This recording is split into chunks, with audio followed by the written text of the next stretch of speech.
আরজিকরের দুর্নীতির তদন্তে সকালে হাওড়ার মেডিকেল সাপ্লায়ার বিপ্লব সিং, সন্ধ্যায় সুমন হাজরার বাড়িতে হানা দিয়েছে সিবিআই। তারামা ট্রেডার্সের নামে আরজিকর মেডিকেল কলেজে ওষুধ সরবরাহ করতেন বিপ্লব। রবিবার সকালে হাওড়ার বাসুদেবপুরের ঝোড়ারহাট পঞ্চায়েত এলাকায় বিপ্লবের বাড়িতে যান সিবিআই অফিসাররা।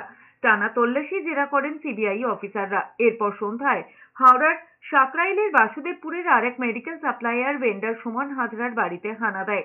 তল্লাশি চালানো হয় সুমন হাজরার মেডিকেল স্টোরেও। দুর্নীতির তদন্তে নেমে একাধিক তথ্য হাতে পেয়েছে সিবিআই। সেই সূত্র ধরে হাওড়ার দুই ব্যবসায়ীর বাড়িতে টানা তল্লাশি চালায় সিবিআই অফিসাররা। এদিকে আক্তার আলী স্টল বন্টনে দুর্নীতির অভিযোগে টালার চন্দন লৌহ নামে এক ব্যক্তির ফ্ল্যাটেও পৌঁছে যায় সিবিআই। আরজিকর হাসপাতালে চন্দনের একটি কফি স্টল রয়েছে বলে খবর।